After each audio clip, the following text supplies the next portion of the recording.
Hi everyone, I'm Kaz Nielsen from the My Home Network in Mount Alexander Shire.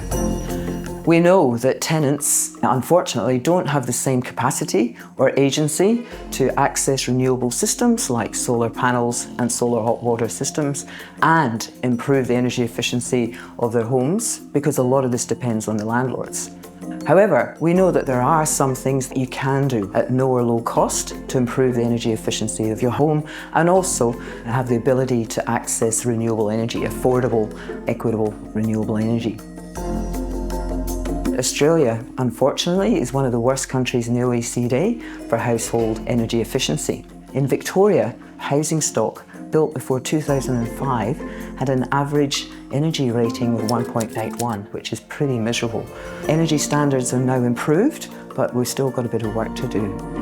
We know that if we improve the energy rating of all homes in Australia from say 2 to 6 or 7, we will decrease heat and cold related deaths by 90%. So I'm just going to talk a little bit about the impacts of energy inefficient housing on our health.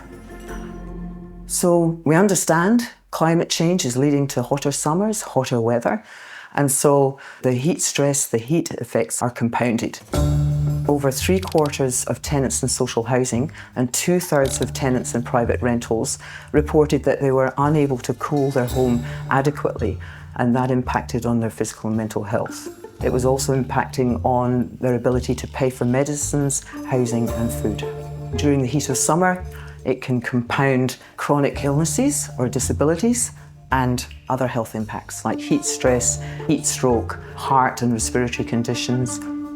In the colder winter, we can see an increased rate of arthritis, back problems, circulatory problems, respiratory conditions, mold-related conditions.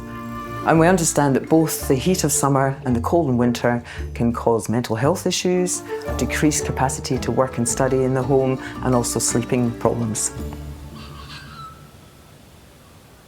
Hello, I'm Baron Murfitt.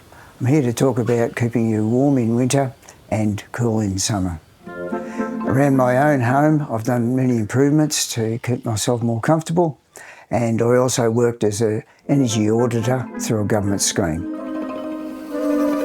First off, I'd like to talk about keeping you warm. You don't want to heat the whole house, you just want to heat the people in it. Warming somebody up is cheap and easy, while heating a house can be quite expensive. In winter, simple things like put your beanie on. Keep yourself lovely and warm. Put a vest on, thick woolen socks. If you're sitting watching TV, put a rug over your knees. If you're reading a book, go to bed. Turn on the electric blanket. Don't have an electric blanket, take a hot water bottle to bed with you. All these things are simple technology, and I've heard them called granny technology. They're simple, efficient and cheap.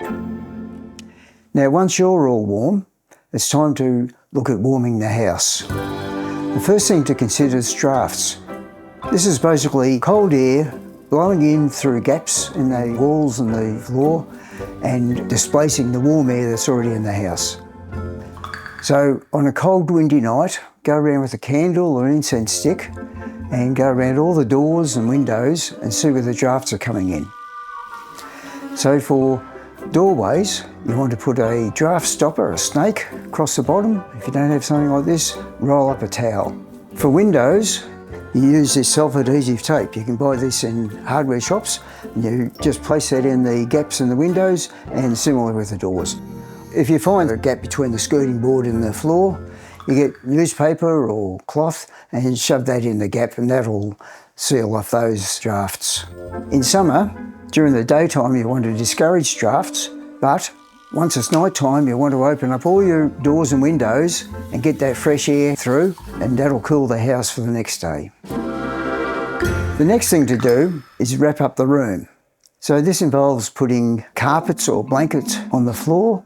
You can get second-hand carpet from a carpet layer, and usually it's free. On the windows, you can put bubble wrap, and this is a cheap form of double glazing to have on the windows. Go to the op shop and buy some thick drapes, the thicker the better, and put those up on the windows. The next thing is radiant heat. This is basically the sun shining in through the windows during the summer. You want to block that sun. If you've got sun blinds, put those down. On the inside of the house, you can put reflective foil over the window. Put this up with sticky tape or Velcro dots, and that again reflects the heat out. In winter, you actually want to encourage the sun to shine in. This is free heating, so make the most of it. Forget about the big expensive heaters and coolers. Just go for simple technology that your granny would have used years ago.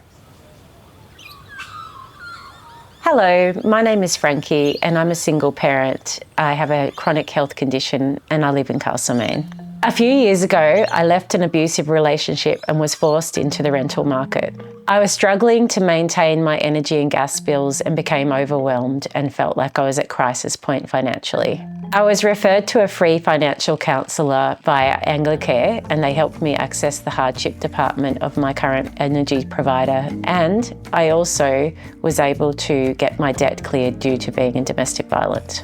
Energy Australia came in and did a free audit of my house, and as a way of helping me reduce my bill, they provided me with a free washing machine, which was 5 stars, to reduce my bills. All energy companies are required by law to have a hardship department for people who are struggling for their financial bills.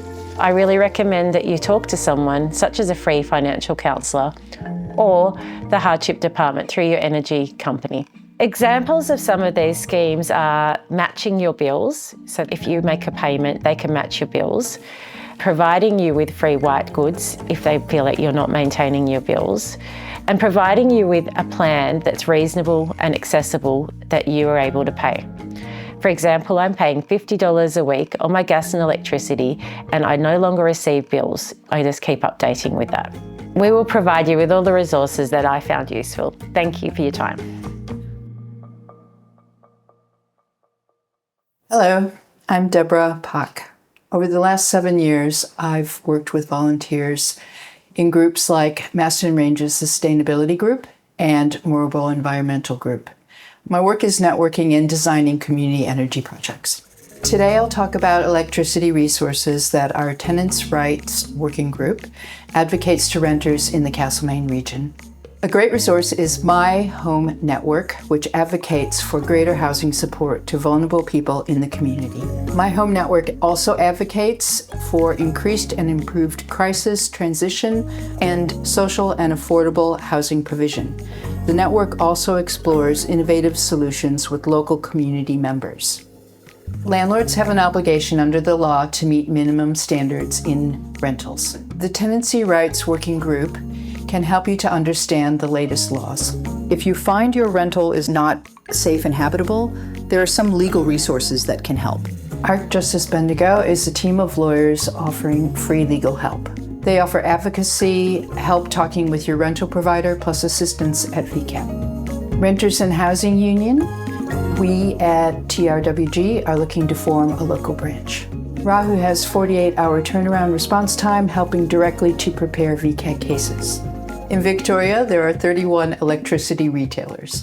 Generally, you are not under contract and you can swap your retailer anytime.